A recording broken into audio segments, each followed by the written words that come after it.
Oke, selamat sore viewers. Terima kasih bisa kembali hadir dalam program 180 Degree. Di program 180 Degree ini kita membuka wawasan kita tentang produk dan solusi khususnya terkait dengan IT. Nah, telah hadir nih sahabat saya Pak Alex.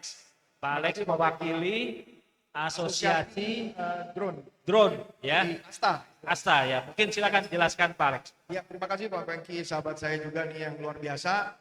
Jadi ini merupakan pameran drone pertama, yaitu pesawat tanpa awak istilahnya. Pesawat tanpa awak ya. Unmanned aerial vehicle, ya, kalau dalam bahasa Inggrisnya.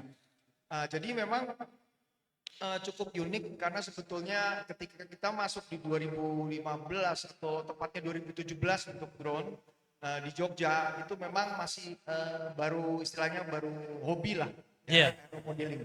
Baru tahun ini 2023 menjadi lebih jelas istilahnya industrinya dengan adanya kerjasama untuk manufacturing ya, yang sifatnya lebih mass pro, produk-produk yang mass pro. Itu, dan asosiasi ini memang baru juga berdiri. Berapa lama? Mungkin secara informal 2 tahun, tapi 2 tahun, ya. formalisasinya mungkin dalam 1 tahun ini Pak. 1 tahun ini ya. Ya. Oke.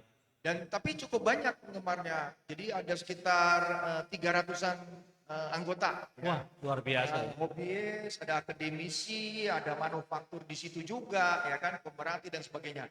Cukup banyak. Itu Pak Fengki. Ya, ya.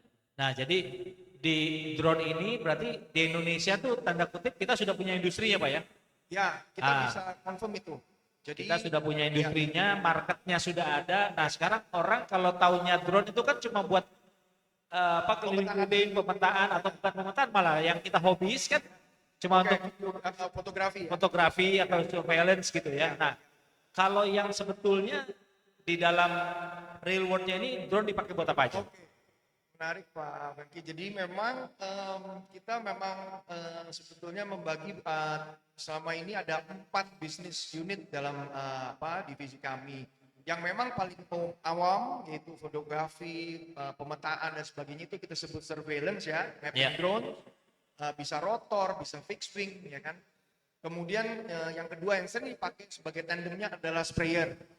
Untuk pertanian gitu kan, bisa juga sekarang bisa untuk untuk melihat titik api untuk pemadaman ya kan. Kemudian banyak sekali pengecetan dan sebagainya, aplikasi berikutnya yang memang akan menjadi tren masa depan atau yang berikutnya, dan itu memang secara dunia universal. Di dalam kita punya kemarin air cargo taxi exhibition di Istanbul itu adalah memang cargo drones ya. Cargo drones. Ya, jadi drones yang membawa load atau beban. Ya, ya. Nah, ada 2 approach di sana. Ada yang melakukan namanya koridor. Jadi akhirnya nanti regulator itu menentukan dia hanya boleh terbang dari titik mana ke mana. Jadi itu koridornya di set. Nah, yang kemudian berikutnya yang menarik adalah di mana koridornya itu bisa bebas. Jadi cargo drone itu bisa berkeliling sesuai dengan keinginan daripada demand daripada mereka mau dikirim kemana. Iya. Jadi itu stepnya sih. Baru nanti kita berpikir kemudian ada kargo, istilahnya drone berpenumpang ya kan, itu sampai 200 kilo. Kemudian ada drone misalnya istilahnya 1 ton dan sebagainya. Iya. Itu Pak Bengki. Nah, ini menarik ya, karena apa? Karena berapa kali saya lihat di berita ada drone yang di take down nih, karena misalnya satu daerah tidak boleh. Kemudian ada juga drone yang tidak boleh bahkan melihat jauh kemana gitu ya. Nah, ini sudah ada peraturannya belum sih Pak?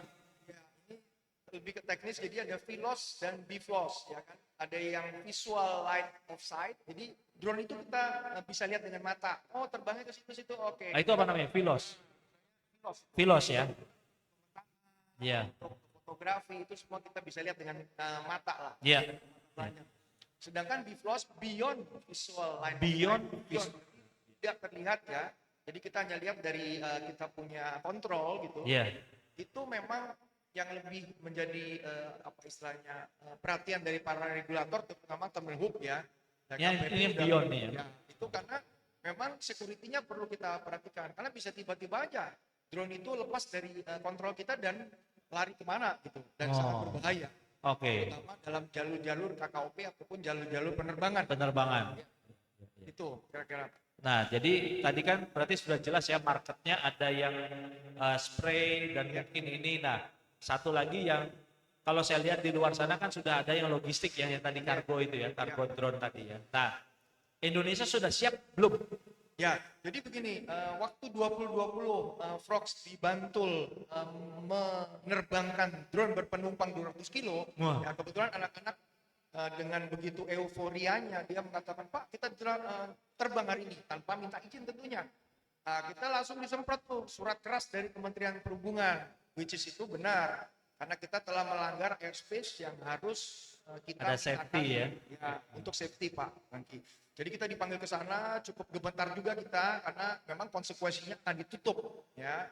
Kemudian saya berpikir keras, kebetulan ditemani oleh CTO, saya waktu itu masih di asisten CEO waktu itu.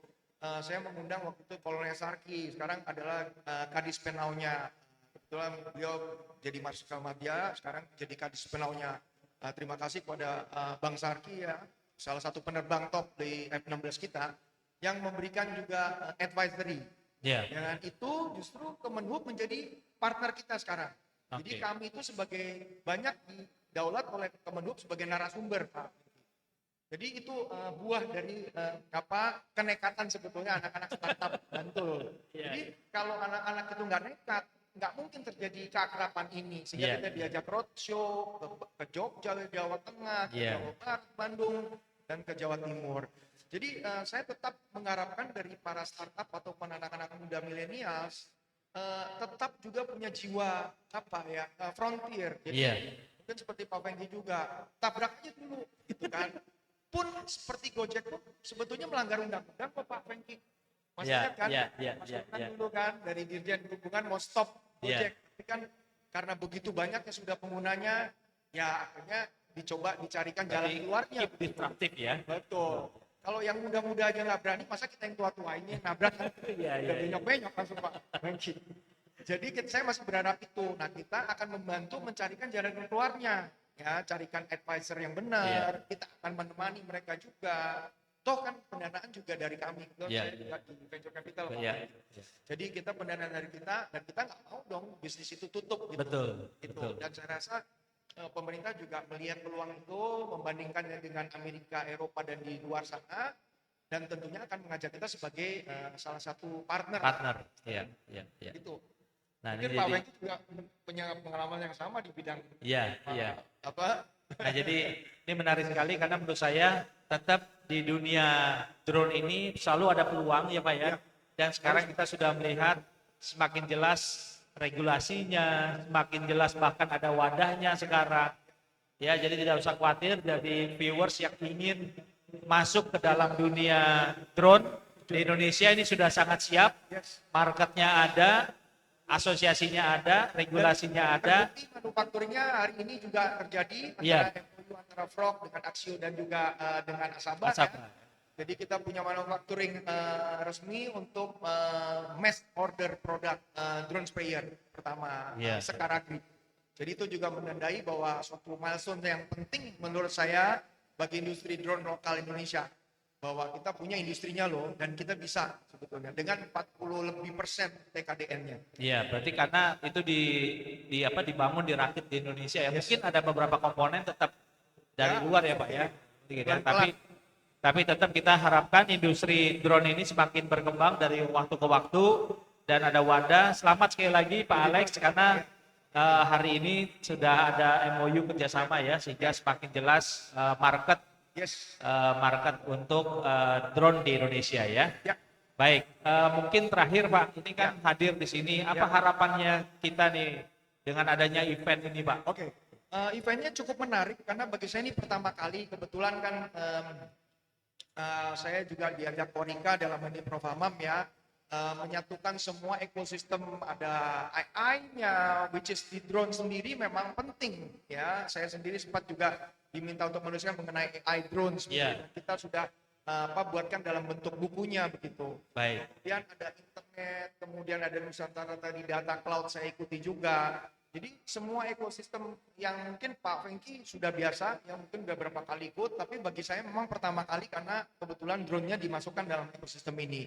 Harapan saya sih makin banyak peminat drone karena saya rasa ada sekitar 10 ribuan Pak drone di Indonesia, Wow. cukup banyak. Banyak yang memang masih underground, karena memang drone itu basicnya juga banyak di militer Pak. Iya, iya, iya. Militer itu biasanya tidak ingin muncul lah publik begitu. Iya, Saya iya. mengerti begitu kan. Karena memang sangat konfidensial. Tapi kalau di sipil kita udah punya wadah, bisa bisa datang ke pameran ini. Kalau menurut saya besok masih ada hari terakhir, jangan sia-siakan kesempatan itu, bisa bertemu semua Ya. stakeholder di sini Pak Fengki. Itu aja dari Baik. saya. Terima Sampai kasih jumpa, Pak Pak. Alex atas waktu dan kesempatannya. Sama atas opportunity-nya yang luar biasa ini Pak Fengki. Ya, Semoga sukses Biskom. ya. Viewers, itulah akhir dari sesi diskusi kita sore ini dalam program 180 Degree. Kegiatan ini didukung oleh PT 521 Teknologi Indonesia dan Next Level IT Software Distributor. Terima kasih Pak Alex sekali lagi. Kolaborasi. Salam kolaborasi ya. Ya, oke. Thank you.